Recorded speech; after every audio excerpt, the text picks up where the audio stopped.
मंगलमय मंगल करण गीत राग विज्ञान, नमो ताहि जाते भये अरिहंतादि महान। करि मंगल करि हो महा, ग्रंथ करण के काज। जाते मिले समाज सब, पावे निज पद राज, पावे निज पद राज। आचार्य कल्प पंडित प्रवट टोडरमल जी द्वारा लिखित यह मोक्ष मार्ग प्रकाशक नामक ग्रंथ उनकी अपूर्व और अद्भुत रचना। नमोकार मंत्र के लेवल से पंडित जी साहब बात कर रहे हैं और नमोकार मंत्र का अर्थ बतलाते हुए चर्चा को बढ़ा रहे हैं। हम नमोकार मंत्र का अर्थ मात्र इतना सा समझते हैं कि अरहंतों को नमस्कार हो। हम इतना सा अर्थ समझते हैं कि सिद्धों को नमस्कार हो, आचार्य उपाध्याय साधुओं को नमस्कार हो। इतना सा अर्थ है नमोकार मंत्र का। ऐसा नहीं है, इतना सा अर्थ नहीं है। नमोकार मंत्र का असली अर्थ है पंच परमेष्ठियों के स्वरूप को जानना। तो टोडरमल जी साहब ने कहा कि पंच परमेष्ठियों के स्वरूप को जाने बिना यदि तू वंदन करेगा तो तेरा नमस्कार किसे जाएगा? कुछ पता है तुझे? तो सबसे पहले तू अरहंतों के स्वरूप को देख, अरहंतों का स्वरूप किस प्रकार का होता है। तो बहुत विस्तार से अरहंतों के स्वरूप को बतलाया और कोई भी चर्चा बाकी न रहे अरहंतों के संदर्भ में, ये सारी बातें यहाँ बतला दी गई और कहा सर्व प्रकार से पूजने योग्य हैं। कल हमने आपके बीच में सिद्धों के स्वरूप के संदर्भ में चर्चा की थी। जैसे सिद्ध वैसा मैं। अरे भाई साहब, आप तो बिल्कुल शाहरुख खान जैसे लगते हो। वे कितना खुश हो जाता है भाई साहब। और आपकी शक्ल तो अमिताभ बच्चन से बहुत मिलती है। देखो बात सुनते ही कितना खुश हो जाता है भाई। इसको यदि किसी हीरो के बारे में कह दो, किसी एक्टर के बारे में कह दो, किसी बड़े आदमी के बारे में कह दो कि तुम्हारी शक्ल तो उससे मिलती है, तो चेहरा खिल जाता है। यहाँ टोडरमल जी कह रहे हैं सुन, तेरी शक्ल सिद्धों से मिलती है। क्या अब बोल, तू खुश होता है कि नहीं? सिद्धों से मिल रही है तेरी शक्ल, तू सिद्ध स्वरूपी है, तू सिद्धों जैसा है। सिद्धों में और तेरे में रंच मात्र भी फर्क नहीं है। तुझे यदि अपना असली चेहरा देखना हो तो सिद्ध भगवान रूपी दर्पण में देख। सिद्ध भगवान रूपी दर्पण में देखेगा तो जैसे सिद्ध वैसा मैं, सिद्धों से कुछ कम नहीं। अरे सुन, सिद्धों से कुछ ज्यादा दिखाई देता है, उसे उतार दे तो सिद्ध जैसा दिखाई देगा। ये सब मार्ग क्या है और विधि क्या है सिद्ध बनने की, उस सिद्ध पद को प्राप्त करने की, कि जितना ऊपर से जबरदस्ती ओढ़ रखा है उसे उतार के फेंक दे। ये कैसे उतारा जाता है, उसकी विधि क्या है? तो टोडरमल जी साहब ने कहा था मुनि धर्म अंगीकार कर अरहंतों के स्वरूप में, सिद्धों के स्वरूप में कहा मुनि धर्म साधन द्वारा। इसका मतलब ये मुनि धर्म कितना महत्वपूर्ण है। तो कैसे होते हैं मुनि, कैसा होता है हमारे मुनिराजों का स्वरूप, उसे यहाँ पेज नंबर 3 पर आचार्य उपाध्याय और साधु के सामान्य स्वरूप के माध्यम से बता रहे हैं। कल ऑनलाइन एक क्वेश्चन आया मेरे पास में कि भाई आपने ये जो बतलाया इसमें प्रतिपक्षी कर्मों का क्या अर्थ है? क्योंकि सिद्धों का स्वरूप बतलाते हुए एक प्रतिपक्षी कर्मों का नाश बतलाया, फिर एक नौ कर्म का संबंध दूर होना बतलाया, फिर एक भाव कर्म का संबंध दूर होना बताया। प्रतिपक्षी कर्म हमारे, प्रतिपक्षी शब्द का अर्थ होता है विरोधी। ये तो इनके प्रतिपक्षी हैं भाई साहब। प्रतिपक्षी हमारे अगेंस्ट पार्टी वाले हैं, दुश्मन हैं, औरों के साथ में मिले हुए हैं, घात करने वाले हैं, नुकसान पहुंचाने वाले हैं, उसे कहते हैं प्रतिपक्षी। तो प्रतिपक्षी कर्मों का नाश होने से माने ज्ञानावरण दुश्मन है हमारा, दर्शनावरण मोहनी है। अरे इस मोहनी कर्म के उदय का निमित्त और अंदर में स्वभाव का अवलंबन नहीं होना, ऐसी दशा हो रही थी। इसलिए टोडरमल जी ने उनके लिए घातिया कर्मों के लिए प्रतिपक्षी शब्द का प्रयोग किया। नौ कर्म का संबंध तो घातिया के लिए किया गया और भाव कर्म का संबंध रागादि परिणाम जो हैं ये दुख के हेतु हैं, इनका भी अभाव हुआ, इसलिए निराकुल आनंद की प्राप्ति हुई। चलिए अब चलते हैं अपन कहाँ, आचार्य उपाध्याय और साधु, और इनका कह रहे हैं सामान्य स्वरूप। माने आचार्य उपाध्याय और साधु, इन तीनों में कुछ बातें ऐसी है जो बातें कॉमन है, कोई फर्क नहीं है आचार्यों में, उपाध्यायों में, साधुओं में, कि कोई फर्क नहीं है कि हाँ हम जिस एंगल से देख रहे हैं उस एंगल से कोई फर्क नहीं दिखेगा। जो फर्क है उसकी चर्चा आगे करेंगे। अरहंतों के स्वरूप को शुरू करते समय क्या शब्द दिए थे भाई साहब? उनके स्वरूप का विचार करते हैं, ये था ना, अरहंतों के स्वरूप का विचार करते हैं। तो विचार करने में हमने क्या बात कही थी आपसे? सब मिलकर के विचार मिलजुल कर होता है, ध्यान अकेले में होता है। सिद्धों के स्वरूप, क्योंकि सिद्ध का स्वरूप मेरे स्वरूप से मिलता है, इसलिए उस स्वरूप का करना है ध्यान। अरहंतों के स्वरूप का तो क्या करना है? विचार करना है। सिद्धों के स्वरूप का साथ बैठ करके विचार नहीं होगा क्या? सिद्धों के स्वरूप का सब बैठ करके, चलो भाई आज हम सब सिद्धों के स्वरूप का ध्यान करते हैं। सब नहीं है यहाँ, अकेले अकेले होगा। ध्यान के लिए कक्षाएं नहीं लगती, ध्यान के शिविर नहीं लगते, ज्ञान के शिविर लगते हैं, ध्यान अकेले होता है। अरे ध्यान करते करते बगल वाले का ख्याल आ जाए तो ध्यान भंग हो जाए। तू कह रहे साथ साथ में ध्यान करेंगे, साथ साथ में ध्यान कैसे होगा? साथ में ध्यान नहीं हुआ करता। जनागम में कहीं ध्यान के संदर्भ में ज्ञान की एकाग्रता को ध्यान कहते हैं। तो सिद्ध स्वरूप का ध्यान और आचार्य उपाध्याय साधु के स्वरूप का ना तो विचार करना है और न ध्यान करना है। देखो विचार भी उसका किया जाता है जो सामने नहीं हो। बोलो, जो चीज सामने ही दिखाई दे रही है उसका क्या विचार करें? तो आचार्य उपाध्याय और साधु के स्वरूप का अवलोकन करते हैं। अरहंत भगवान का अवलोकन नहीं कर सकते। टोडरमल जी जानते हैं पंचम काल चल रहा है, 2500 वर्ष बीत चुके हैं पंचम काल के। अरहंत भगवान को देखोगे कैसे? विचार ही कर सकते हो, सिद्ध स्वरूप का ध्यान कर सकते हो, समझ में आ रही है? लेकिन आचार्य उपाध्याय और साधु तो आपको इस जगत में दिखाई देते हैं, दिखाई दे सकते हैं, मिल सकते हैं, इसलिए उनके स्वरूप का अवलोकन माने देखना। इनके स्वरूप को हम देखते हैं, आचार्य उपाध्याय और साधुओं के स्वरूप को। देखिए क्या कह रहे हैं इनके स्वरूप को देखने के संदर्भ में। जो विरागी होकर माने पहली शर्त है, आचार्य उपाध्याय साधु बनने के लिए पहली शर्त है विरागी। टोडरमल जी ने मुनि बनने के संदर्भ में 3 बातें कही आगे चल करके। 7वें अध्याय में आगे 3 महत्वपूर्ण बातें आएगी। कौन व्यक्ति मुनि बने, तो मुनि बनने के लिए तुम्हें क्या करना पड़ेगा? मैंने 3 बातों का ध्यान दो मुनि बनने के पहले। यदि वे 3 विशेषताएं नहीं हो तो मुनि बनने का अधिकारी नहीं है, ऐसा कह रहे हैं। नंबर 1 वैराग्य। मुनि भूमिका की योग्य वैराग्य ही नहीं है और परिस्थितियों से प्रभावित होकर के दीक्षा लेने का विचार कर रहा है, तुझे समझ में नहीं आ रही? ऐसे थोड़ी ना होता है कर्जा माथे पर बहुत हो गया और कहे मैं तो मुनि बन रहा हूं। ऐसे मुनि नहीं बना जाता है। घर में झगड़ा हो गया और जाकर के कपड़े उतार दिए, ऐसे नहीं मुनि बना जाता है। सबसे पहले अंदर में वैराग्य होना चाहिए। विरागी होकर शर्त लगाई है यहाँ कि साहब वैराग्य तो बहुत है, कि सुन तेरा जो वैराग्य था ये कहीं शमशानी वैराग्य तो नहीं था। बेटे की मौत हो गई है, मैं अब तो क्या करूं, सारा संसार आसार दिख रहा है मेरे को, तो चलो अब तो मेरा वैराग्य हो गया ना, अब तो दीक्षा ले लो। कि नहीं, मुनि भूमिका के योग्य ज्ञान का होना, ये दूसरी शर्त कही टोडरमल जी साहब ने।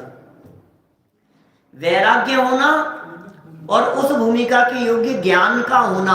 क्योंकि यदि तेरे जीवन में मुनि भूमिका के योग्य ज्ञान नहीं होगा तो मुनि धर्म को बदनाम करेगा। श्रावकों को यदि कोई शंका होगी तो किससे पूछेंगे? और कोई तेरे से पूछे और मैंने गुणस्थान के बारे में तो मैंने पढ़ा नहीं है, तो मेरे को पता नहीं है। भैया तुम मुनि हो, उस भूमिका के योग्य ज्ञान होना चाहिए। तो ज्ञान और वैराग्य कि साहब ये दोनों है, ज्ञान भी बहुत हो गया और वैराग्य भी हो गया कि सुन सुन अभी तीसरी शर्त है, परिशह सहने की सामर्थ्य होना। ये तीन बातें कही टोडरमल जी साहब ने, जिसमें पहली शर्त लगाई विरागी होकर कि साहब जो विरागी होते हैं वो तो मुनि होते हैं ना कि नहीं। सुन, विरागी तो हो गया, कई लोग ऐसे मिलेंगे जो ये कहेंगे हम बहुत विरागी हैं लेकिन परिग्रह का त्याग नहीं किया। विरागी अंदर से हुआ जाता है और बाहर में परिग्रह का त्याग किया जाता है, माने अंतरंग और बहिरंग का सुमेल है यहाँ। जो विरागी होकर फर्स्ट अंदर में वैराग्य भाव होने पर बाहर में समस्त परिग्रह का त्याग करके, वो बातें हो गई, जैसा आप वैरागी भी हो गए थे और परिग्रह का त्याग भी कर दिया था कि सुन, सबसे महत्वपूर्ण बात तो रह ही गई, शुद्धोपयोग रूप मुनि धर्म अंगीकार करके। मुनि धर्म शुद्धोपयोग रूप होता है भाई साहब। भाई ये क्रियाओं का नाम मुनि धर्म नहीं है, जड़ क्रियाओं का नाम मुनि धर्म नहीं है, बाहरी अवस्थाओं का नाम मुनि धर्म नहीं है, बाहर के प्रदर्शन का नाम नहीं है। ये कह रहे हैं शुद्धोपयोग रूप, उपयोग में जहां शुद्धता हो, उपयोग में जहां निर्मलता हो, उपयोग जब अपने स्वभाव के प्रति जुड़ा हुआ हो, उस अवस्था का नाम है शुद्ध उपयोग। निर्विकल्प अवस्था को शुद्धोपयोग कहते हैं। इसका मतलब सच में जो भावलिंग दशा होती है, सच में जो मुनिपना होता है, वो शुद्धोपयोग रूप होता है।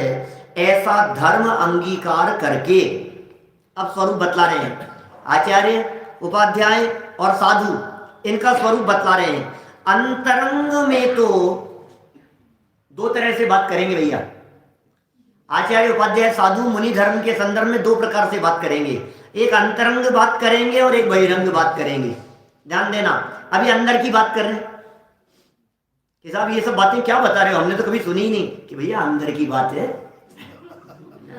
तुम कहाँ सुनोगे, ये अंदर की बातें हैं, बाहर से देखने पर दिखाई नहीं देती। ये वो बातें हैं जो बातें आपको बाहर से देखने पर आपको उसका पता नहीं लगेगा। तो क्या कह रहे हैं, अंतरंग में तो अपने अंतर में उस शुद्धोपयोग द्वारा अपने को आप रूप अनुभव करते हैं। गजब हो गया। उनसे पूछो कि आप कौन हो, आचार्य हो कि उपाध्याय, कि मैं तो मैं हूं। समझ में आ रही है बात। दुनिया मुझे आचार्य कहती है, लोग मुझे मुनिराज कहते हैं, लेकिन ये मुनि अवस्था, ये अवस्था मेरी अवस्था नहीं है जिसे तुम मुनि अवस्था कह रहे हो। मुनि अवस्था तो मेरी अवस्था होगी, क्योंकि कुंदकुंदाचार्य देव का वचन है ना, हरिहंत सिद्धाचार्य पाठक साधु है परमेष्टिपन, सब आत्मा की अवस्थाएं आत्मा ही है शरण। अरिहंत, सिद्ध, आचार्य, उपाध्याय, साधु, चावड़ा जी साहब, ये पांचों क्या है, बोले आत्मा की अवस्था है। अब बोलो भैया, है तो मुनि अवस्था आत्मा की अवस्था, और तुम किसकी अवस्था देखते हो, शरीर की अवस्था देखते हो। तो क्या कह रहे हैं यहाँ, अपने को आप रूप अनुभव करते हैं। मैं कौन हूं, शरीर नहीं, अवस्थाओं वाला नहीं, बाह्य क्रियाओं वाला नहीं, जड़ की क्रियाओं और प्रवृत्ति वाला नहीं, आप रूप अनुभव करते हैं और पर द्रव्य में अहम बुद्धि धारण नहीं करते। सारा सार आ गया यहाँ। जितने नामधारी दिखाई देते हैं वो सब बाहर हो गए यहाँ। पर द्रव्य में अहम बुद्धि धारण नहीं करते। कुंदकुंदाचार्य देव ने तो इतना कठोर शब्दों में कहा है, श्रावकों में शिष्यगण में नेह रखते श्रवण जो, हीन विनयाचार से वे श्रवण नहीं। हमारी कहाँ हिम्मत ऐसे शब्द कहने की। जो नहीं रखते हो, इसमें रखते हो, प्रेम रखते हो। परद्रव्य है कि नहीं बतलाओ, शिष्य परद्रव्य है कि नहीं, बोलो। शिष्य परद्रव्य है, साफ साफ ही पर है। घर में परिवार में ये मामा जी है ही। दीक्षा लेने के बाद भी तुम्हें मामा जी दिख रहे हैं, ये मेरे चाचा जी हैं। मैं बता रहा हूँ अभी, आज पहली बार, आज तो मेरे उनका संदेश आया है, वो आने वाले हैं, ये हमारे माता पिता हैं। अरे कोई संबंध नहीं रहा है। समस्त परद्रव्यों में अहम बुद्धि का त्याग जिनके हो गया है, कौन माता और किसकी माता, कौन पिता किसके पिता, कौन दोस्त कौन मित्र, वे कहें अहम बुद्धि धारण करें तो वे योग्य नहीं। ये कह रहे हैं अंतरंग में क्या चल रहा है उनके, अपने को आप रूप अनुभव कर रहे हैं। अपने आप को त्रिकाली ध्रुव अनुभव करते हैं, अपने आप को चैतन्य अनुभव करते हैं, अपने आप को ज्ञायक अनुभव करते हैं, अपने आप को आत्मा स्वीकार करते हैं, अपने आप को सिद्ध समान देखते हैं। ये स्वरूप है उनका। कि साहब क्या बात कर रहे हो, अपने आप को सिद्ध स्वरूप देख रहे हैं तो वो नाम नहीं होगा उनका, कुछ नाम भी है, काम भी है, आर विहार आदि भी है, सब कुछ है, आर भी लेते हैं, सब कुछ करते तो हैं, अपने को आप रूप अनुभव करते हैं, तो फिर बाबा जी बन के बैठे रहते होंगे। नहीं नहीं, सुनो सुनो, तथा अपने ज्ञानादिक स्वभाव ही को अपना मानते हैं। साहब परद्रव्य को तो अपना नहीं मानते, तो फिर किसे अपना मानेंगे? अपने ज्ञान को अपना मानेंगे।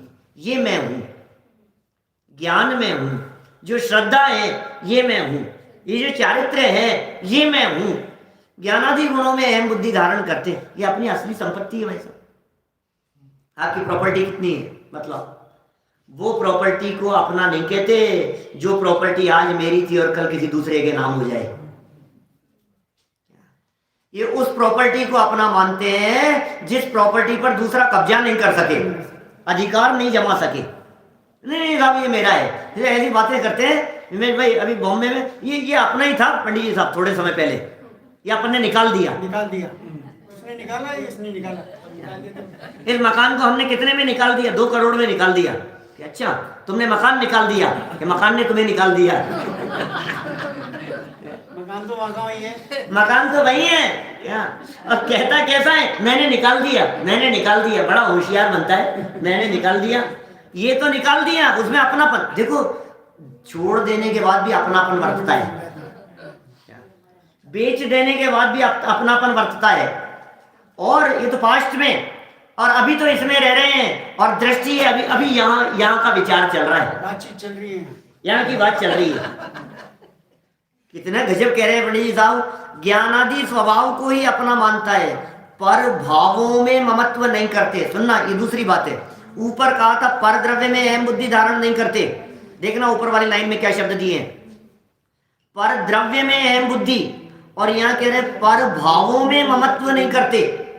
ये मेरे हैं, मेरा राग, मेरा द्वेष, मुझे गुस्सा आ रहा है क्या, ये पर भाव है।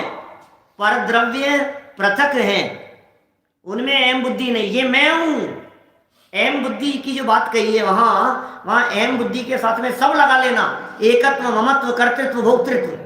पर द्रव्यों में एकत्व, ममत्व, कर्तृत्व, भोक्तृत्व नहीं करते, पर से छूट गए। साहब राग तो अपना ही है ना, कषाएं तो अपनी कषाएं, अपनी कषायों का ध्यान रखते हैं, अपनी कषाएं थोड़ी सी बंद होनी चाहिए। नहीं मुझे ज्यादा ही गुस्सा आ गया, अरे मुझे आता नहीं है, ये कह रहे हैं। पर भावों में, पर भाव माने क्या हुआ, पर के लक्ष्य से उत्पन्न होने वाले समस्त भावों को पर भाव कहते हैं।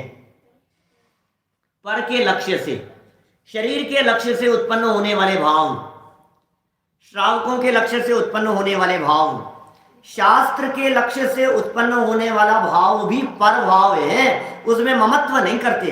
सुनो, शास्त्र लिखने की क्रिया को तो अपनी जानते ही नहीं है, वो तो परद्रव्य है, लिखने की क्रिया।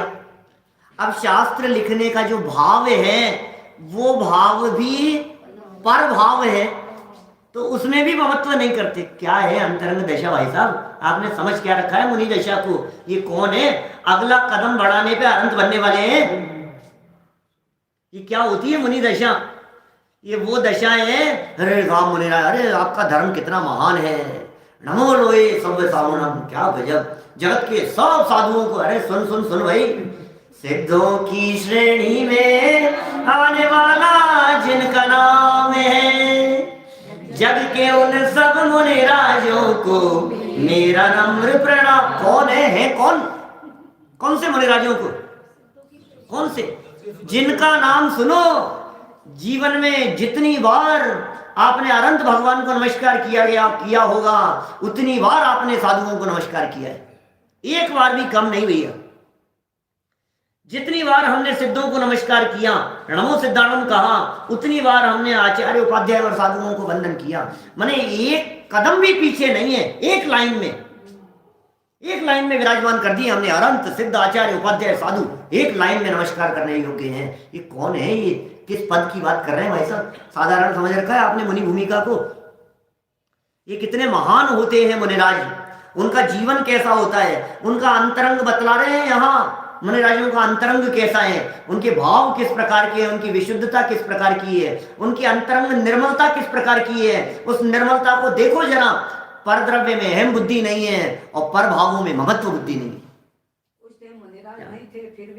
पर भावों में ममत्व बुद्धि नहीं है। मेरे नहीं है अभी ये भाव, मेरे राग मेरा नहीं, द्वेष मेरा नहीं, कषाय मेरी नहीं, काम क्रोधादि परिणाम मेरे नहीं, होते ही नहीं है। और कदाचित हो जाए तो उन्हें अपना मानते नहीं है। लिखने की क्रिया के करता नहीं, लिखने के भावों में ममत्व बुद्धि नहीं। मैं भाव तो करता हूं ना साहब, भाव तो मैं करता हूं, तू भाव भी नहीं करता, ये भाव भी तेरे नहीं है। तथा सुनो, जो परद्रव्य है उनके स्वभाव ज्ञान में प्रतिभा के साथ जानता तो हूं। अब तीसरा स्टेप आ गया, मैं करता नहीं हूं, पर के करता धरता नहीं है, पर में अहम बुद्धि नहीं है, पर में ममत्व बुद्धि नहीं है। तो उसका जो राग भाव है, क्या आहार के लिए जाने के राग भाव है, चलने की क्रिया तो जड़ की क्रिया है, लेकिन गमन करने का भाव ये राग भाव है। तो ये कह रहे हैं अब ये जो राग भाव था वो भी मेरा नहीं। ये सब समझ में आ गई, राग भाव भी नहीं, तो जानते तो हैं क्यों साहब। ये कह रहे हैं अपने ज्ञानादिक स्वभाव ही को अपना नहीं, नीचे तथा जो परद्रव्य व उनके स्वभाव ज्ञान में प्रतिभासित तो होते हैं, उन्हें जानते तो हैं। क्या साहब निहाल जी साहब, जानते तो हैं परद्रव्य और उनके स्वभाव। ये परद्रव्य और उनके स्वभाव क्या क्या होता है भाई साहब? देखो परद्रव्य तो है शरीर और संयोग, ये सब परद्रव्य हैं। इतना पता है ये रास्ता कहाँ जा रहा है, ये रास्ता भी पता है, ये भी पता है, सब कुछ पता है, कौन क्या है, ये पीछे है, ये कमंडल है, ये शास्त्र है, ये सब परद्रव्य हैं, सब पता है। अब उनका स्वभाव भी जानते। जैसे आहार के लिए गए, किसी ने हलवा दे रहा है कोई व्यक्ति, तो ये हलवा है, ये परद्रव्य है, उसको भी जानते हैं। और हलवे का स्वाद मीठा होता है ये भी जानते हैं। दो बातें कही ना यहाँ। परद्रव्य वे उनके स्वभाव ज्ञान में प्रतिभासित होते हैं।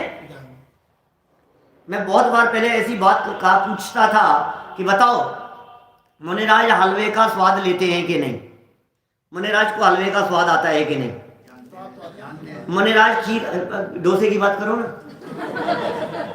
क्यों आहार में मुनिराज डोसा लेते हैं कि नहीं? आजकल तो खिलाते हैं डोसे, आजकल तो खिलाते होंगे डोसे। खा सकते हैं, खा सकते हैं डोसे। सुनो, बने रखे हुए हो पहले के तब तो खा सकते हैं, गरम गरम बने हुए नहीं खा सकते, क्योंकि मुनिराज जहां आहार चर्या के लिए आए हैं वहां अग्नि नहीं जल सकती। अग्नि जलती हुई दिखाई देवे तो अंतराय हो जाए।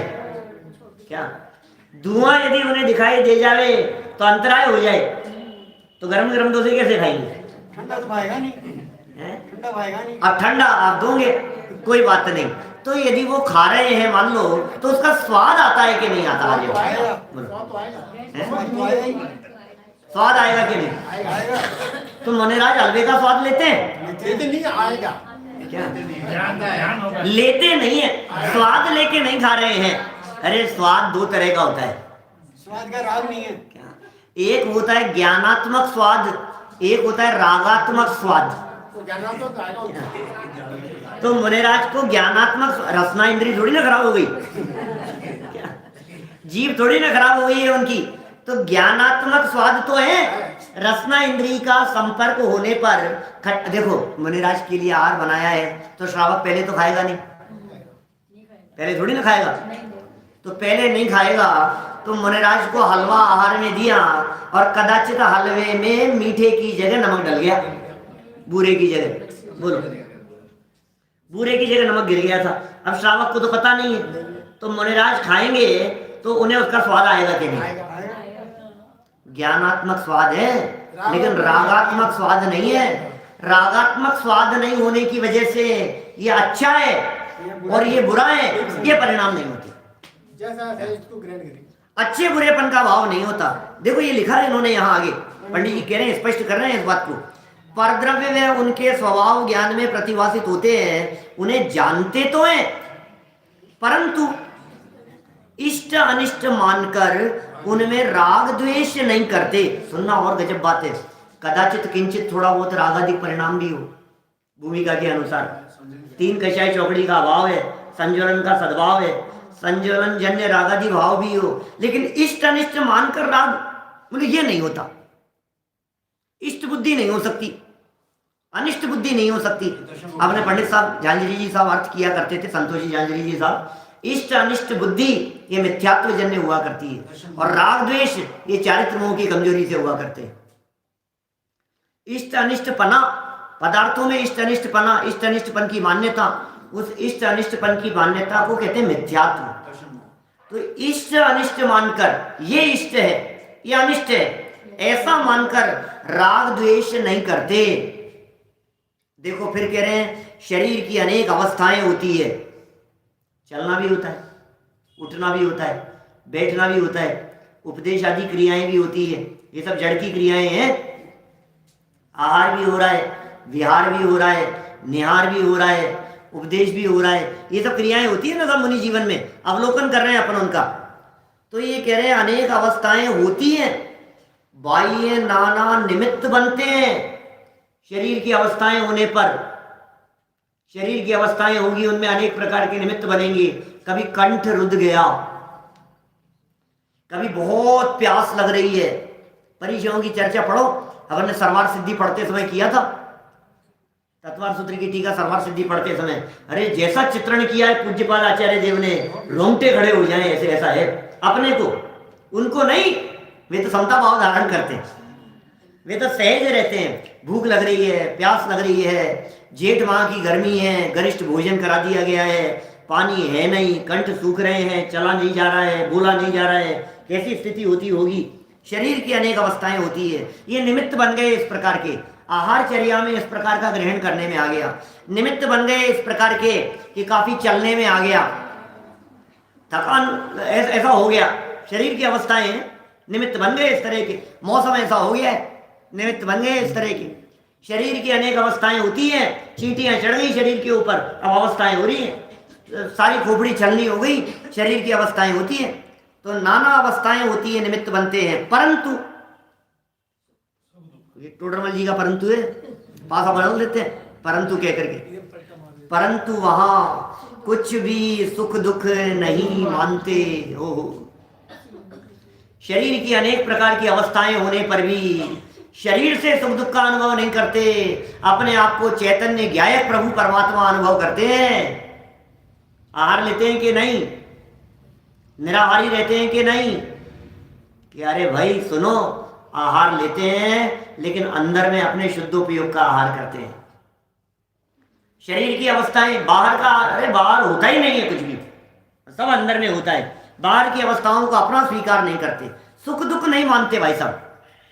प्रशंसा करने वाले हो तो, कोई निंदा करने वाले हो तो, केश लोच की अवस्था बन रही है, नाखून बढ़ गए हैं, नाखून को हाथ से तोड़ते हैं ना, ज्यादा बढ़ जाने पर, ज्यादा कट गया है, टूट गया है, हाँ केश लोच करने पर थोड़ा अंदर से खून जैसा निकल गया, हो गया होगा, क्या फर्क पड़ता है।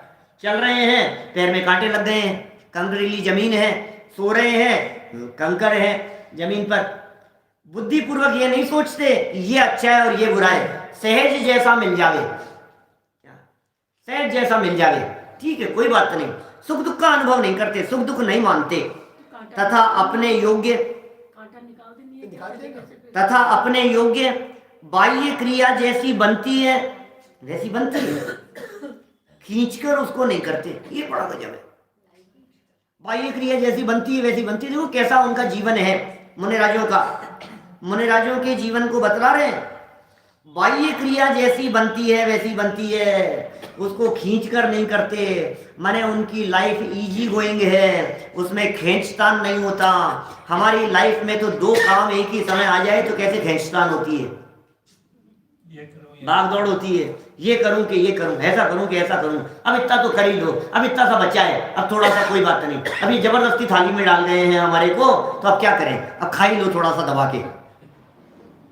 खींचतान हो जाती है हमारी लाइफ में, खाने में भी हो जाती है, चलने में भी हो जाती है, थोड़ा सा खींचतान करके, अब वंदना तो पूरी करनी है, अब थोड़ा सा चल ही लो, अब कोई बात नहीं। नहीं भाई साहब, चलने में खींचतान नहीं है, खाने में खींचतान नहीं है, विहार में खींचतान नहीं है, जितना शरीर चलता है उतना चलाते। नहीं नहीं भाई, मुझे तो 3 दिन के उपवास करने ही करने हैं। इस बार तो देखना 10 दिन के उपवास करूंगा। न 10 दिन के उपवास करने का विकल्प है, न 3 दिन के, न 30 दिन के। सहज भूमिका के अनुसार जितने दिन भोजन का विकल्प नहीं आया उतने दिन आहार नहीं किया, और जब विकल्प आया तो आहार के लिए चल दिए। इतना सहज है मुनिराज का जीवन, खींच करके नहीं। 2 दिन तो हो गए, 1 दिन और खींच ही लेते, तेला हो जाएगा क्या। 9 दिन का उपवास तो हो गया, 1 दिन और कर लेते हैं, 1 ही दिन तो बचा है। अब क्या 10 लक्षण जी हो जाएंगे। अरे क्या 10 लक्षण जी, तिथि नहीं देखते हैं। आज अष्टमी है कि आज चतुर्दशी है, ऐसा होता है मुनिराज का जीवन। उनके अंतरंग जीवन, ये अंतरंग दशा चल रही है सब। अभी अंदर में खेद खिन्नता का भाव नहीं है, अंदर में खींचतान का भाव नहीं है, जबरन नहीं है। आहार चर्या में जबरन, विहार में जबरन। अब यार इतना 2 कोस और बचा है, इतना चल लो, आज थोड़ा सा खींच लो। नहीं खींचते हैं भाई साहब, शरीर को खींचते नहीं है जबरदस्ती। सहज जितना चलते बन रहा है उतना चल रहे हैं। कोई ठिकाना, अपन लोग तो क्या सोचते हैं भाई, अब कोई पड़ाव मिलेगा वहां रुकेंगे। ये तो कहीं भी रुक गए। इनको कहाँ पड़ाव की जरूरत है, जहां जगह जंगल दिखा वहां रुक गए। देखो कह रहे हैं अपने उपयोग को बहुत नहीं भ्रमाते नहीं है उपयोग को। ऐसा ऐसा संकल्प विकल्प चल रहे हैं। संकल्प विकल्प का क्या काम महाराज को। निर्विकल्प रहते हैं। अब ये इतना आग्रह करके गए, अब यहाँ चौमासा करूं कि नहीं करूं, इनका तो बहुत ज़्यादा आग्रह है। वहाँ लोग ज़्यादा हैं, वहाँ की तो 6 बसें आई थी, यहाँ का 3 था, वहाँ का ऐसा था। ये थोड़े से खास दिखाई दे रहे हैं, वहाँ थोड़ी सी, वहाँ के लोग ज़्यादा अच्छे हैं, वहाँ जाएंगे तो वहाँ इतने कार्यक्रम करा लेंगे। सुन सुन सुन, खींचतान नहीं है, खींचा खांची का काम नहीं है। मुनि भूमिका तो सहज है भाई साहब, मुक्त है वे तो, स्वाधीन अवस्था है, स्वाधीन विचरण करते हैं। स्वच्छंदता नहीं है, स्वाधीनता है, परतंत्र नहीं है, कपड़ों की पराधीनता नहीं। अभी सब बहिरंग दशा बतलाएंगे। देखो थोड़ा सा फास्ट लेते हैं अपन। क्या कह रहे हैं, उदासीन होकर निश्चल वृत्ति को धारण करते हैं तथा कदाचित उदासीन होकर निश्चल वृत्ति मतलब चित्त चलायमान नहीं हो, ऐसे रहते हैं जिसमें चित्त लगे, उपयोग एकाग्र हो सके। कदाचित मंद राग के उदय से शुभोपयोग भी होता है। राग मंद है, संजरण कषाय है, उपयोग शुभ है। मंद राग के उदय से ऐसा नहीं है शुद्धोपयोग रहेगा। अरे साहब मुनि तो शुद्धोपयोगी होते हैं। शुद्धोपयोगी श्रवण है, शुभोपयोगी भी श्रवण, दोनों श्रवण है। मुनिराज के शुद्धोपयोग भी है और मुनिराज के शुभोपयोग भी है। होता है किससे, मंद राग के उदय से होता है, उससे। अब सुनना, उस राग के काल में क्या करते हैं। छठा गुणस्थान शुभ राग का काल है मुख्य रीति से। उस शुभ राग के काल में उससे जो शुद्धोपयोग के बाह्य साधन हैं उनमें अनुराग करते हैं। कोई व्यक्ति ये कहे कि मुनिराज को तो राग ही नहीं है, कि नहीं राग है, लेकिन किसमें राग करते हैं, उसी क्रिया में राग करते हैं भैया जिससे शुद्धोपयोग हो।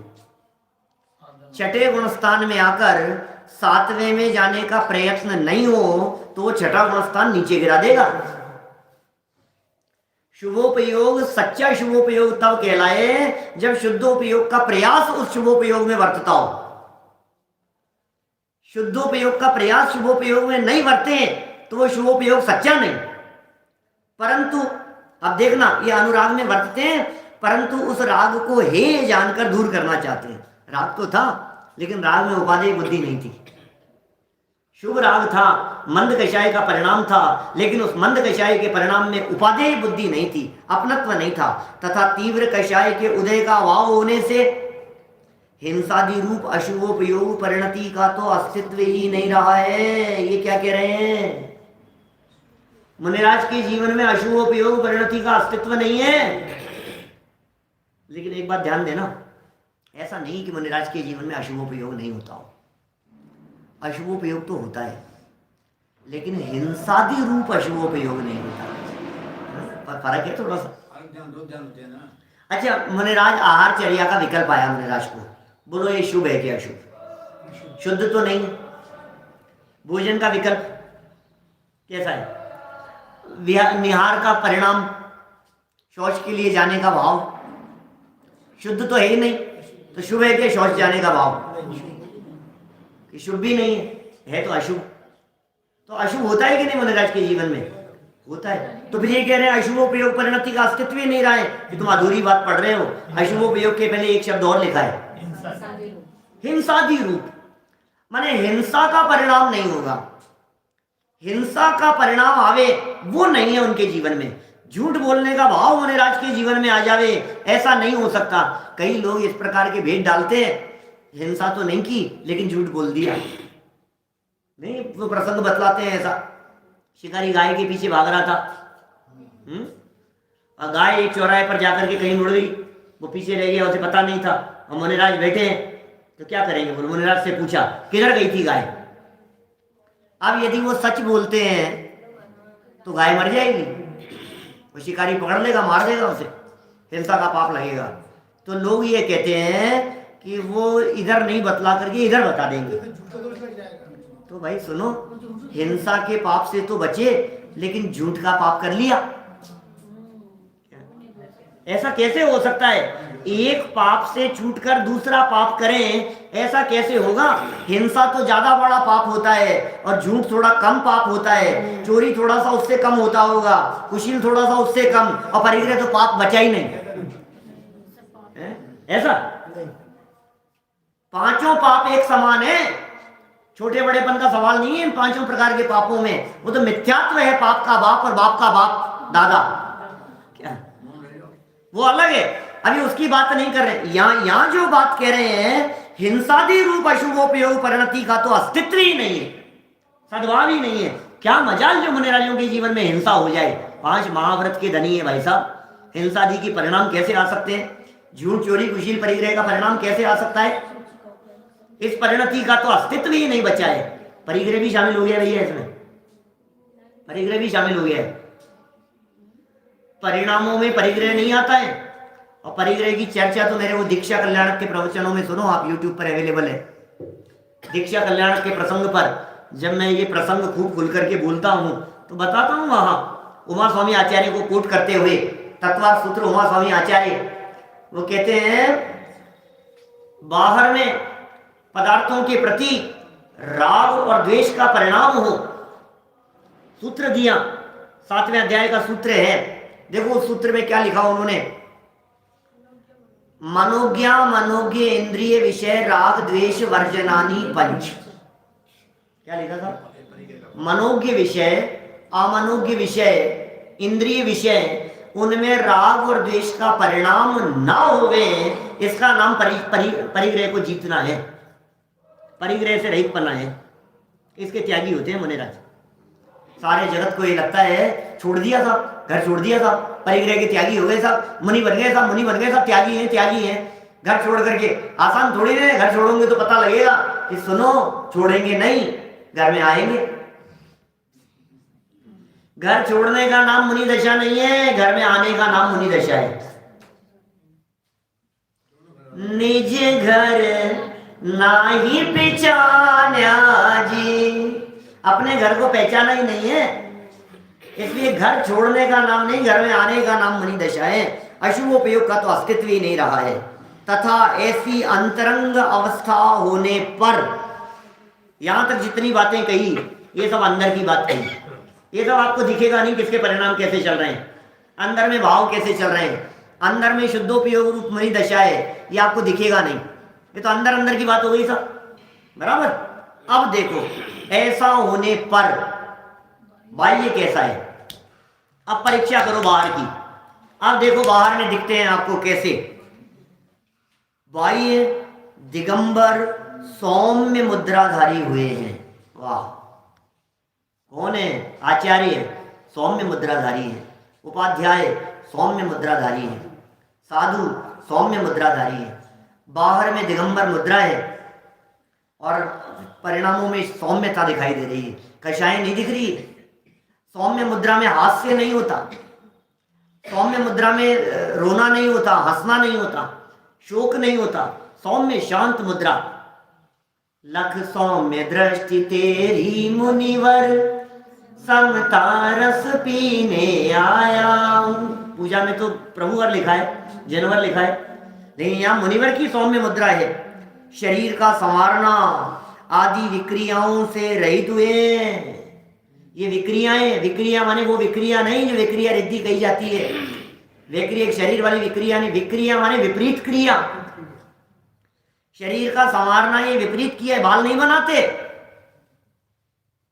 शरीर का संवारना, दांत नहीं मांजते, शरीर का संवारना, कैसी कैसी क्रियाएं होती है।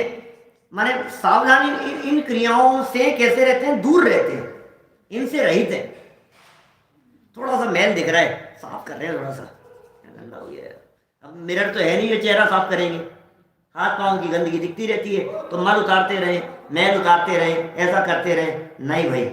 शरीर का संवारना आदि विक्रियाओं से रहित हुए हैं, वन खंड आदिक में वास करते हैं। ओह, जंगल में रहते हैं। ये आदि शब्द के प्रयोग में निर्जंतु स्थान में रहते हैं, जहाँ जीव नहीं हो, प्राणी नहीं हो, जहाँ कोई रहते नहीं हो, जहाँ बस्ती नहीं हो। गिरी कंदराओं में रहते हैं, खाली मकान में रहते हैं, सूने मकान में रहते हैं, उजड़े हुए स्थान में रहते हैं, जहाँ किसी का निवास नहीं हो, खाली है, सूना पड़ा है, जहाँ छोड़ करके चले गए हो। किसी नगर में महामारी फैल गई किसी गांव में, और गांव के गांव खाली हो गए, अब खाली पड़े हैं, खंडर पड़े हुए हैं। ऐसे स्थानों में रहते हैं, ऐसे स्थानों में रहते हैं जिन स्थानों पर रहना श्रावकों को इष्ट नहीं हो। ऐसे स्थानों पर रहते हैं जहां श्रावक रहना पसंद नहीं करते हो। नहीं तो क्या होगा, अच्छी अच्छी जगह पर जाकर के बैठे तो श्रावक आकर के बैठ जाएगा, बहुत अच्छा, गर्मी के समय, और नदी किनारे जाकर के बैठ गए, झरनों के किनारे, महाराज के पास में, चलो यार वहां थोड़ा मन लगा रहता है, झरने भी है, ठंडी ठंडी हवा आती है। ऐसी जगह पर जाकर के बैठेंगे जहाँ श्रावक नहीं बैठे। वन खंडादिक में माने खाली स्थानों पर, विमोचितावास ऐसे शब्दों के प्रयोग किए उमा स्वामी आचार्य देव ने। शून्यागार, विमोचितावास, परोपरोधाकरण, दैक्षी शुद्धि, सधर्म, विसंवादा पंच। फिर क्या कहा, ये 28 मूल गुणों का अखंडित पालन करते हैं। कौन? आचार्य, उपाध्याय के साधु, सब 28 मूल गुणों का अखंडित पालन करते हैं। अब 28 की खबर ही नहीं हो तो तुम क्या जानोगे मुनिराज को? मुनि बनना है तो 28 का परिचय तो होना चाहिए। वे 28 मूल गुण किस प्रकार के होते हैं? 22 परिचयों को सहन करते हैं। 28 मूल गुण, 3 पंजे, 1 चक्का, 1 सत्ता, 5 महाव्रत, 5 समिति, 5 इंद्रिय विजय, 6 आवश्यक और 7 शेष गुण। ऐसा 28 मूल गुणों का क्या करते हैं? मूल गुण, मूल जानते हैं, जड़, मूल गुण कंपलसरी, जड़ है वो, उसके बिना मुनि दशा रूप महल खड़ा नहीं हो सकता, वो मूल है। आचार्य हो चाहे उपाध्याय हो चाहे साधु हो, 28 तो कंपलसरी है उनके जीवन में। और 22 परिचयों को सहते हैं, ये लाइफ स्टाइल है उनकी। 22 परिचयों को सहना कैसा होता है मुनिराजों का जीवन? 22 परिचयों को सहते हैं। परिचय जानते हैं? भूख लग रही है, प्यास लग रही है, सर्दी है, गर्मी है। 9वें अध्याय का 9वां सूत्र है, तत्वार सूत्र का 9वें अध्याय का 9वां सूत्र। शुद्ध पिपासा शीतोष्ण दंश मशक नाग्नि स्त्री चर्या निषद्या शय्या क्रोश वध याचना लाभ रोग तृण स्पर्श मल सत्कार पुरस्कार प्रज्ञा ज्ञान दर्शनानी। क्या ऐसा स्वरूप है मुनिराजों का? शुद्ध पिपासा, शीत, उष्ण, दंश मशक, नग्नता, अरति, स्त्री चर्या निषद्या शय्या क्रोश वध याचना लाभ रोग तृण, ये सब तृण स्पर्श, मल लग गया, पैर में लग गया होगा, परिचय है। सर्दी लग रही है, परिचय है। सर्दी लग रही है तो हीटर लगाएंगे कि नहीं? अरे हीटर क्या बात कर रहा है? गर्मी लग रही है, नहीं मुनिराज तो नहीं कहेंगे, श्रावक लगा देवे तो उपसर्ग है। मैं कहता हूं परिचय सेना मुनिराज के जीवन में कंपलसरी है, ऑप्शन नहीं है इसमें। यहाँ उपसर्ग तो कभी आए तो आए, नहीं आए तो नहीं आए। उपसर्गों का विचार करके मुनि नहीं बना जाता। लेकिन मैंने पहले 3 बातें कही थी टोडरमल जी के आधार पर। परिचय सहने की सामर्थ्य, ये कंपलसरी। तुम्हें पता है मुनि बनूंगा तो सर्दी तो लगेगी, मौसम आएगा। तुम्हें पता है नग्न दिगंबर रहूंगा तो मच्छर काटेंगे, बोलो, ये तो पहले से ही पता है ना तुम्हारे। तुम्हें पता है कि मुनि बन जाऊंगा और आहार की विधि नहीं मिलेगी तो नहीं मिलेगा आहार, ये तो पहले से पता है ना तुम्हारे को। तो फिर अब इसमें किस ऑप्शन की बात है? हमें तो पहले से मालूम है कि ऐसी अवस्था हो जाएगी तो हमें क्या करना है, उन्हें जीतना है, सहने की सामर्थ्य हो। 12 प्रकार के तपों को आदरते हैं, 12 प्रकार के तप है मुनिराज के जीवन में, आदरते हैं उनको। अनशन, उनोदर, वृत्ति परिसंख्यान, रस परित्याग, निमित्त शय्यासन, काय क्लेश, प्रायश्चित, विनय, वैयावृत्य, स्वाध्याय, दुत्सर्ग, ध्यान, आदर करते हैं उनका, आदरते हैं, आचरते हैं नहीं। देखो मूल गुणों का तो पालन करते हैं, परिश्रमों को सहन करते हैं और तपों को आदरते हैं। हर शब्द अलग अलग है और पीछे कह दिया था इन सब के पालन में खींचतान नहीं है। इसका मतलब मुनिराज देख देख करके क्रिया का पालन नहीं करते, सहज पलते हैं। मुनिराज पालते नहीं है, उनके तो ये सब जीवन में सहज पलते हैं। अरे सुनो, चरणानुयोग के अनुसार मुनिराज की क्रियाएं नहीं होती, मुनिराज की क्रियाओं को देखकर चरणानुयोग लिखा जाता है। चरणानुयोग की रचना मुनिराजों के जीवन को देख करके लिखी गई है। देखिए आगे क्या है। कदाचित मर्म तो इतने हैं, मन तो ऐसा करता है कभी कभी कि इन लाइनों पर रुके रहो, क्यों बढ़ रहे हो, इनकी खूब चर्चा करो, इनमें खूब मंथन करो, लेकिन हमारी तो प्रवृत्ति ऐसी है ना खींचतान करने जैसी। तो खींचतान करके ऐसा करता है कि नहीं 3 लाइन हो रहे हैं, मिनट पूरे हो गए हैं, कर दो पूरा और पढ़ लो, क्या बचा है, कल आगे बढ़ेंगे, कल आगे बढ़ेंगे। कदाचित ध्यान मुद्रा धारण करते हैं। देखो कभी आहार के लिए गए थे, कभी विहार के लिए, कभी कुछ, और अभी क्या हो गया है, ध्यान मुद्रा, ध्यान में बैठ गए। ध्यान मुद्रा धारण करके प्रतिमावत निश्चल हो जाते हैं। अरे प्रतिमावत ऐसे निश्चल होते हैं कि जिनके निकट सिंहादि पशु भी भूल जाते क्रूरता। ऐसी निश्चलता हो जाती है कि तिन सुथिर मुद्रा देख मृगगण उपल खाज खुजावते, ऐसी स्थिति हो जाती है। हिरणों को ऐसा लगता है जो पाषाण किए खाज खुजाने लगते हैं उससे, ऐसे।